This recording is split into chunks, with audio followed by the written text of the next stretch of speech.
Au nom du Père et du Fils et du Saint-Esprit. Amen. La paix de Jésus soit dans votre maison, sa paix et sa joie. Merci Jésus pour tes merveilles.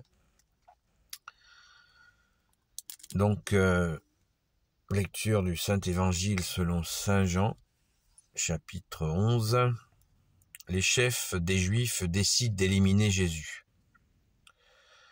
Beaucoup de Juifs qui étaient venus chez Marie crurent en Jésus, après avoir vu ce qu'ils avaient fait. Mais certains d'entre eux allèrent dire aux pharisiens ce que Jésus avait fait. Les pharisiens et les chefs des prêtres appelèrent à un conseil, et là ils dirent : « Où en sommes-nous ? Cet homme fait quantité de miracles, si nous le laissons faire, tous vont croire en lui.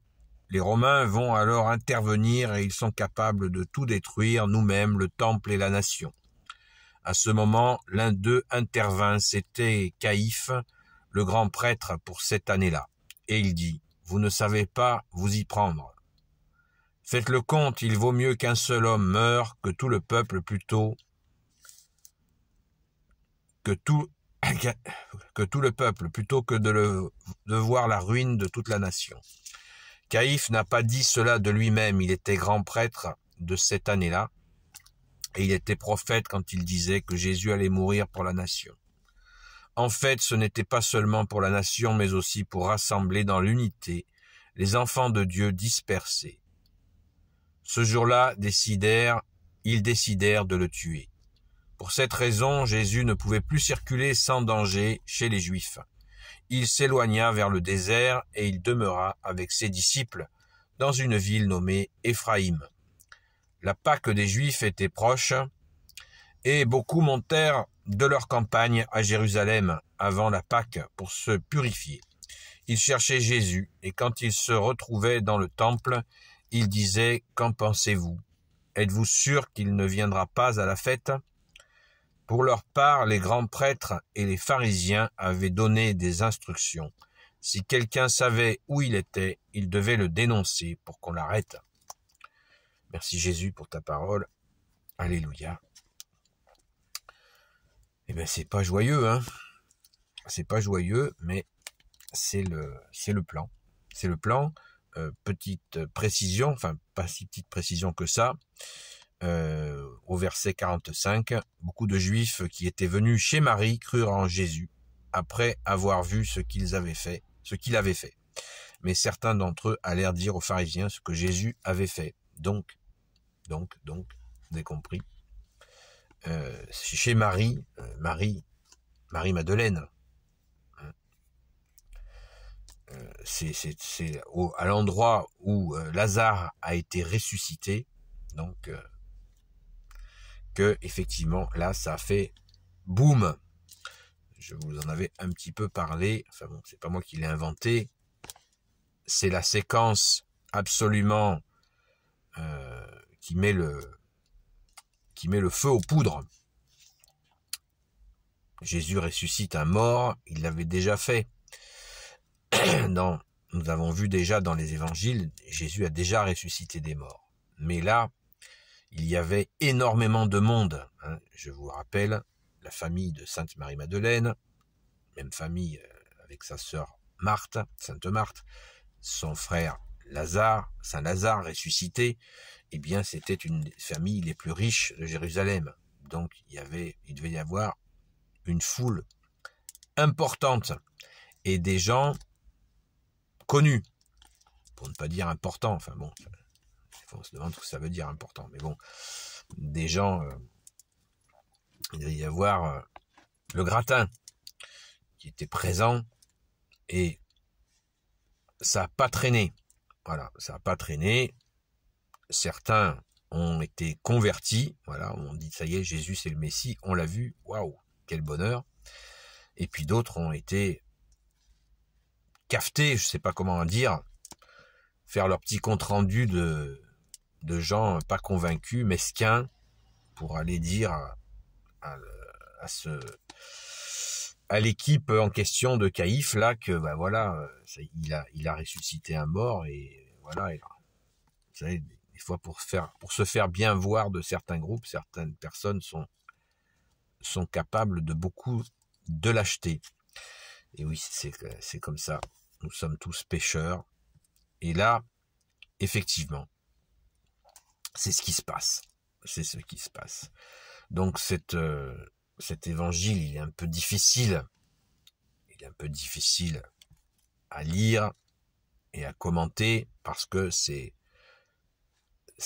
moche, quoi. Mais c'est moche. Mais bon, ce Caïphe là, le grand prêtre, eh bien, il prophétise, nous dit la parole. Donc, qu'est-ce qu'on peut dire de plus à cela? Il prophétise, voilà. Il prophétise que Jésus va être mis à mort. Et heureusement pour nous, Jésus, tu es ressuscité. Merci Jésus. Donc toujours quand nous lisons les séquences qui précèdent la passion, les séquences de la passion, n'oublions pas que Jésus est ressuscité. Très important. Nous nous souvenons bien sûr de tes souffrances, bien-aimé Jésus. On ne peut en être que désolé de tout ce que tu as souffert pour nous. Ça fait de la peine, car que celui qu'on aime qui a souffert, ça nous fait pas plaisir, bien sûr. Ça nous attriste. Et on se souvient, bien sûr, que tu es ressuscité et que tu es avec nous. Voilà. Donc, attention au moral. Voilà, moi, c'est moi qui le dis. Voilà, c'est moi qui le dis. Attention au moral. Jésus est bien ressuscité. Chaque année, nous célébrons ce moment qu'il ne faut pas oublier, c'est l'incarnation. Voilà, Jésus a souffert pour nous, on ne l'oublie jamais. Jamais on l'oublie. Et nous sommes maintenant avec toi, Jésus, le ressuscité. Tu es le Fils de Dieu, tu es resté avec nous, tu es présent dans ta Sainte Église catholique. Nous prenons ton corps et ton sang à la Sainte Messe. Merci Jésus.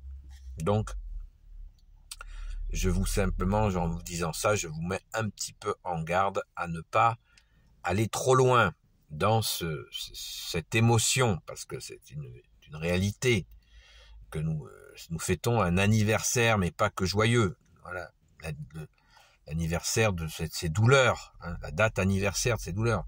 Jésus n'est pas recrucifié chaque année au moment où qui précède Pâques, au moment de sa passion. Chaque année, nous célébrons ce moment. Voilà, mais ça s'est fait qu'une fois, il y a 2000 ans. Donc ne nous laissons pas trop aller dans c'est très bien d'être touché par cette douleur. C'est douloureux. Notre bien-aimé qui a été vraiment supplicié comme ça, c'est waouh. Ça fait mal au cœur. Mais voilà, n'oublions pas.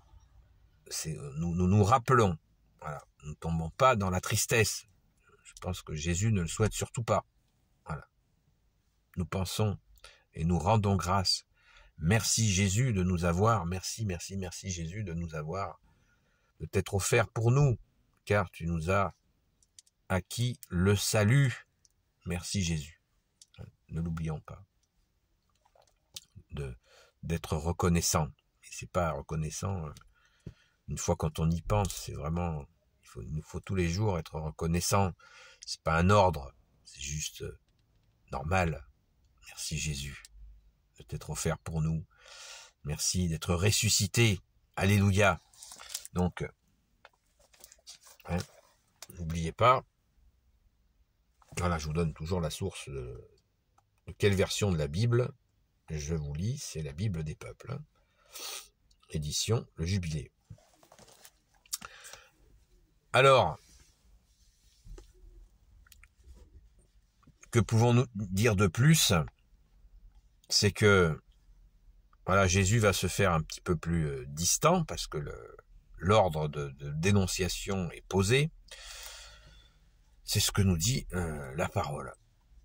Et ce moment a dû être particulièrement difficile pour Jésus parce qu'il pouvait moins circuler et moins continuer à annoncer le royaume des cieux. Par toi, Jésus. Amen. Donc, de notre côté, il nous faut maintenant nous préparer à cette célébration, comme je vous l'ai dit hier, des rameaux. Hein. Souvenons-nous que c'est un moment de joie, hein, où nous te glorifions, bien-aimé Jésus. Je le répète encore, amenons des rameaux d'olivier, de laurier, des palmes, je ne sais que vous dire d'autre. Il y a même des fleurs, c'est notre joie. Et souvenons-nous de cette parole, quand il entre à Jérusalem, les gens crient de joie, et certains leur disent « Oh, baissez d'un ton ». Et Jésus leur dit « Si vous les faites taire, les pierres crieront ». Donc nous sommes des pierres vivantes, donc crions de joie pour cette entrée de Jésus à Jérusalem. Hein, ça c'est pour demain, mais bon, on peut le faire tous les jours, de crier de joie pour Jésus, notre seul sauveur, notre bien-aimé. Et ce moment, voilà, cette fête, cette sainte messe des rameaux, c'est du bonheur. C'est du bonheur. N'oubliez pas votre rameau, d'en ramener chez vous, d'en offrir, d'en mettre un petit morceau dans votre voiture. Et c'est la couronne de gloire de Jésus. Je vous le répète, certains prévoyaient de le tuer, et nous te glorifions, bien-aimé Jésus. Amen. Béni soit le Père, le Fils et le Saint-Esprit. Amen. Ô Jésus, toi qui peux tout et qui portes tout, toi le Sauveur, toi l'Emmanuel, je te confie toutes celles et ceux qui regarderont cette vidéo, ainsi que leurs proches, selon ta sainte volonté, ô Jésus. Sainte Marie, Reine des cieux, toi l'Immaculée Conception, toi qui écrases le serpent, toi qui as la lune sous tes pas, toi notre Mère, Notre-Dame. Saint Joseph, toi le juste et le saint, toi le sage, toi la terreur des démons, toi le saint gardien de la Sainte Église catholique et apostolique. Sainte Marie-Madeleine, notre chère sainte patronne, chère grande sœur, et vous, tous les saints et saintes amis de Jésus, Saint Michel Archange qui est comme Dieu, Saint Gabriel Archange, Saint Raphaël Archange et tes anges guérisseurs, et vous, tous les anges qui servez Jésus, je vous confie, toutes celles et ceux qui regarderont cette vidéo, ainsi que leurs proches, selon ta sainte volonté, ô Jésus. Eh bien, la paix de Jésus soit dans votre maison, et puis je vous dis à très vite. Hein.